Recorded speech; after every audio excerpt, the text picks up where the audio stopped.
तो गाइस कैसे हैं आप सब लोग। डार्क स्पिरिट के एपिसोड 110 के साथ हाजिर हो। तो लास्ट एपिसोड के एंड पे हमने देखा था लिन फेंग और प्रिंसेस जिनजी दोनों अभी तक उसी ग्रेवयार्ड में होते हैं, यानी उस फॉरबिडन एरिया में, और वो मास्टर की सोल वहाँ से डेसिपेट हो चुकी है, जिसने इनको अपनी मेमोरीज और अपनी पावर्स दे दी हैं। लिन फेंग को उसकी काफी सारी मेमोरीज मिलती है और उनकी मेमोरीज में से उसे काफी कुछ नया पता चलता है कि वो अपनी सोल को टुकड़ों में बांट सकता है और वो उसके तरीके के मुताबिक अपनी सोल को कल्टीवेट करता है और फिर हर एक अलग अलग टुकड़े को वो अलग से रिफाइन कर सकता है और उसको कल्टीवेट कर सकता है, जिससे वो एक टुकड़े के ऊपर फोकस करके उसकी कल्टीवेशन को बहुत ज्यादा बढ़ा सकता है।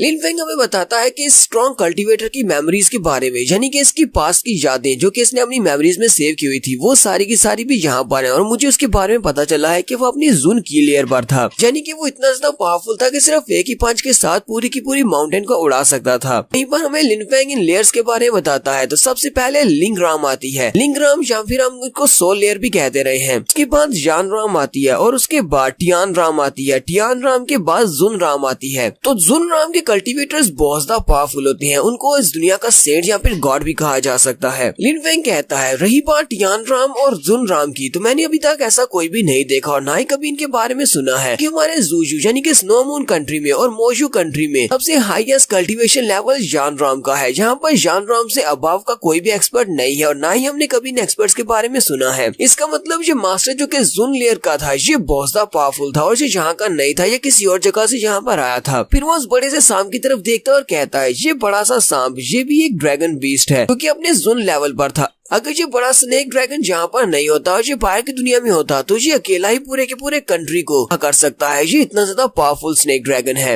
लिन फेंग उस बड़ी सी मूर्ति की तरफ देखता है, उस मास्टर की मूर्ति की तरफ जिसने इसको सारी मेमोरीज दी है और साथ में ये सारी पावर्स दी है। लिन फेंग उसे कहता है अब तुम मेरे एक एंसेस्टर हो और साथ ही मेरे टीचर हो, क्योंकि तुमने मुझे यहाँ पर कुछ नॉलेज दी है और साथ में अपनी मेमोरीज भी दी है, इससे तुम्हारी रिस्पेक्ट करना तो बनता है। तो साउदी जल्दी से उसके सामने अपने घुटने टेक देता और कहता है अरे सामने नाटाव करना मेरे लिए बहुत ज्यादा नेचुरल है, क्योंकि तुम मेरे मास्टर हो। आज से मैं तुम्हें अपना मास्टर मानता हूँ और मैं तुम्हारा स्टूडेंट हूँ। मैं हमेशा इस बात को याद रखूंगा कि तुम्हारे साथ क्या हुआ और उसके अलावा तुम्हारी मेमोरीज में जिन लोगों का जिक्र है कि जो तुम्हारे दोस्त थे, फ्यूचर में वो दोस्त मुझे मिलते हैं तो मैं उन्हें तुम्हारे बारे में जरूर बताऊंगा। फिर लिन फेंग वहाँ से उठता है और जिंजी से कहता है जिंजी चलो यहाँ से बाहर चलते हैं। लिन फेंग सोच रहा होता है ये एक बहुत ही पावरफुल कल्टीवेटर था, इन पावर ऑफ लव की वजह से ये भी ट्रैप हो चुका था। वजह से इसने यहाँ पर एक रूल बनाया था कि जो भी जी फैमिली के लोग यहाँ पर उससे पावर्स लेने के लिए आएंगे वो सभी लोग कपल होने चाहिए या फिर एक दूसरे से प्यार करने वाले होने चाहिए थे, क्योंकि ये कल्टीवेटर खुद भी एक बहुत ही लविंग पर्सन था और ये अपने किसी चाहने वाले से बहुत ज्यादा प्यार करता था। मरने के बाद भी इसका प्यार उसके लिए कम नहीं हुआ। लिन फेंग जिंजी का हाथ पकड़ता है और उसे लेकर बाहर आ जाता है। जब वो बाहर आते हैं तो वहाँ पर सामने पोर्टल होता है। लिन फेंग जिंजी से कहता है तुम यहीं पर रुको, मैं पहले चेक करता हूँ। तो जैसे ही लिन फेंग उस पोर्टल पे हाथ लगाता है तो उसे बहुत ज्यादा ठंड महसूस होती है। लिन फेंग कहता है यहाँ से इतनी ज्यादा ठंड क्यों निकल रही है, कहीं ऐसा तो नहीं है कि जी फैमिली का पैट्रियार्च बाहर से बहुत ज्यादा आइस कोल्ड की को रिलीज कर रहा हो। लेकिन ऐसा कैसे हो सकता है, जी फैमिली वालों के पास तो आइस मास्टर स्पिरिट है ही नहीं।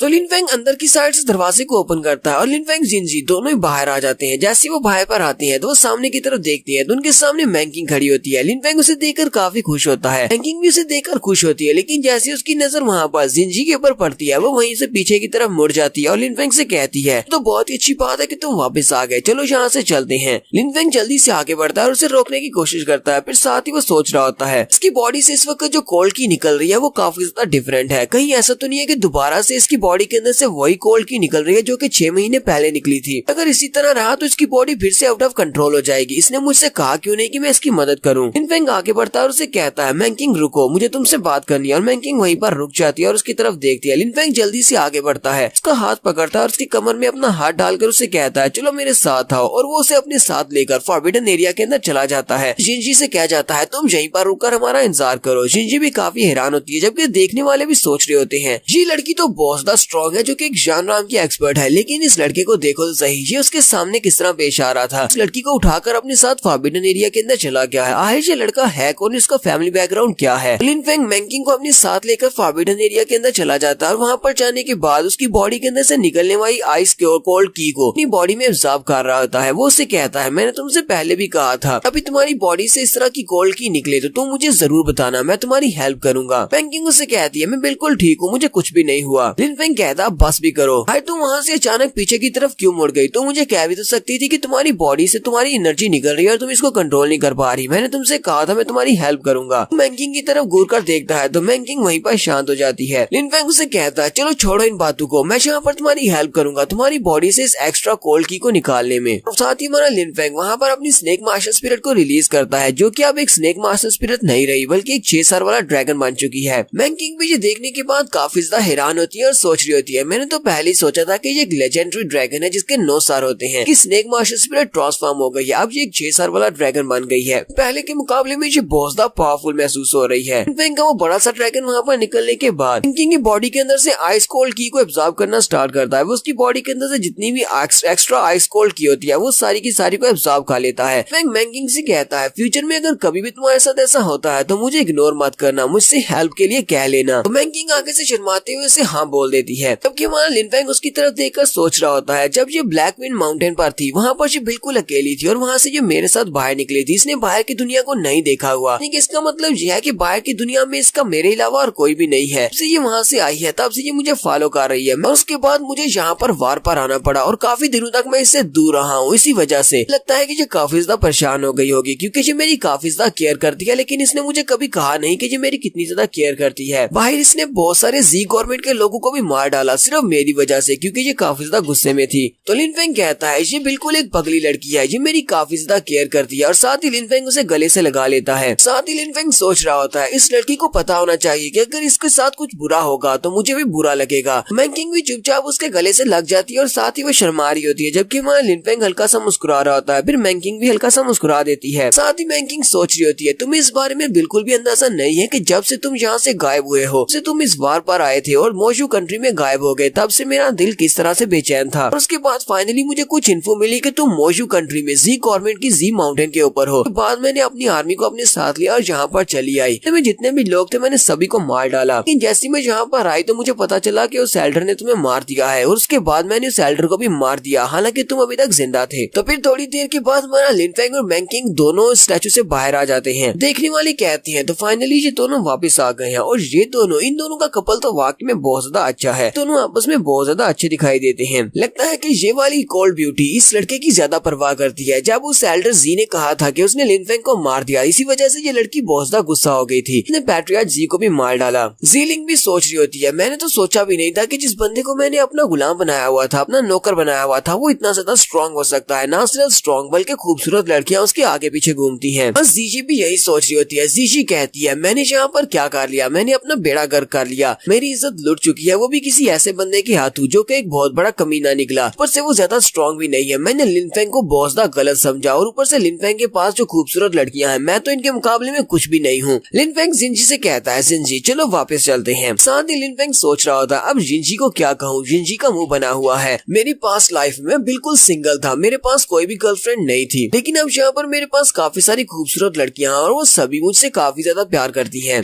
जिंजी लिन फेंग से कहती है हाँ क्यों नहीं चलो चलती हैं और वो सभी लोग अपने घोड़ों पर बैठते हैं और वहाँ से वापस अपने मोशू कंट्री की तरफ निकल पड़ते हैं। जबकि हमारा लिन फेंग ने अपनी मैंकिंग को अपनी झोली में बिठाया होता है। ये सभी लोग अपने मोशू कंट्री में वापस पहुँचते हैं तो इन्हें बॉर्डर की उस क्लिफ को पार करना पड़ता है। ये क्लिफ हमारे मोशू कंट्री के अंडर आता है। सभी लोग जैसे ही उस क्लिफ को पार करके अंदर जाने लगते हैं, उस क्लिफ में एंटर होते हैं तो वहाँ पर साइड के ऊपर बहुत सारे होल्स होते हैं और उन होल्स के अंदर बहुत सारे सोल्जर्स बैठे होते हैं। लिन फेंग वहाँ पर आते हैं और सभी से कहता है मैं कमांडर जी का एक सोल्जर हूँ, मुझे यहाँ पर लेफ्टिनेंट बनाया गया था, इसी वजह से हमारे लिए दरवाजों को ओपन किया जाए, हम यहाँ पर आ रहे हैं। लेकिन जैसे लिन फेंग वहाँ पर उनको ये बात बताता है तो ऊपर से तीरों की बरसात शुरू हो जाती है। लिन फेंग अपने हाथ को तलवार की तरह यूज करते हुए उन सारे तीरों को अपनी एनर्जी से ब्लॉक करता है और उन सारे तीरों को तोड़ देता है और वो हैरान होता है कि यहाँ पर उसके ऊपर अटैक क्यों हो रहा है। साथ ही मैंकिंग से कहता है मैंकिंग सभी को मार डालो और हमारा लिन फेंग जल्दी से जंप करते हुए ऊपर एक होल की तरफ जाता है जहाँ पर एक सोल्जर छुपा होता है। लिन फेंग जल्दी से जंप करता हुआ होल के पास जाता है और उस सोल्जर से कहता है जैसा कि मैंने सोचा था, तुम तो हमारे जूजू कंट्री के सोल्जर्स हो, लेकिन तुम मेरे पर अटैक क्यों कर रहे हो? क्या तुमने देखा नहीं कि मैंने भी वार में तुम्हारे साथ फाइट की थी? उस सोल्जर से कहता है मुझे बताओ कि तुम कौन हो, तुम लोग यहाँ पर किसके ऑर्डर्स को फॉलो कर रहे हो? सोल्जर आगे से और भी ज्यादा घबरा जाता है और उसके ऊपर तीर चलाने लगता है। लिन फेंग कहता है अगर तुम नहीं बताओगे तुम मरोगे और साथ ही वो अपनी उंगली को घुमाते हुए उसका गला काट देता है। उसके बाद लिन फेंग अपने शैडो क्रॉस मूव को यूज करते हुए बड़ी स्पीड से दूसरे हॉल में जाता है और वहाँ पर भी एक बंदा छुपा होता है। लिन फेंग उसे कहता है जल्दी से बताओ तुम्हें किसने ऑर्डर्स दिए हैं मुझे मारने के, लेकिन वो सोल्जर भी उसे कुछ भी नहीं बताता और फिर से उसके बाद तीर चलाने लगता है। हमारा लिनफेंग उसको भी मार देता है। फिर वहाँ से वो अगले वाले के पास चला जाता है। तो यहाँ पर हमारा कहानी सुनाने वाला कहता है लिनफेंग ने हमारे मोजू कंट्री की तरफ से बैटल में हिस्सा लिया, जहाँ पर हजारों लाखों सोल्जर्स मारे गए। लिनफेंग के प्लान की मदद से इन लोगों ने जूजू कंट्री को बचाया और सोल्जर्स को मोजू कंट्री में वापस भेज दिया। लेकिन स्नो मून यानी कि जूजू कंट्री के लोगों ने लिनफेंग को कैसे ट्रीट किया, उसके जनरल लियू कैंग को कैसे ट्रीट किया, लोगों ने अपनी प्रिंसेस को किडनैप किया, सोल्जर्स ने आपस में रिबेल किया, जिसकी वजह से हजारों लाखों सोल्जर्स मारे गए। बहुत बड़ी कॉन्स्पिरेसी क्रिएट हुई। ये सब कुछ लिनफेंग को मारने के लिए किया गया। इसी वजह से अब लिनफेंग को भी इन सभी के बारे में कोई भी केयर नहीं है। ये सभी लोग लिनफेंग को मारना चाहेंगे तो लिनफेंग भी इन सभी को मार डालेगा, क्योंकि लिनफेंग अब जूजू कंट्री से जरा भी प्यार नहीं रखता। लिनफेंग अब पहले से काफी ज्यादा स्ट्रॉन्ग हो चुका है और इस जूजू कंट्री के खिलाफ भी खड़ा हो सकता है। तो यहाँ पर हम लोग अपनी एपिसोड 110 का एंड करेंगे। एपिसोड की एक्सप्लेनेशन अच्छी लगी हो तो कमेंट करके जरूर बताइएगा। चैनल को सब्सक्राइब कर दे, वीडियो को लाइक और शेयर कर दे। शुक्रिया।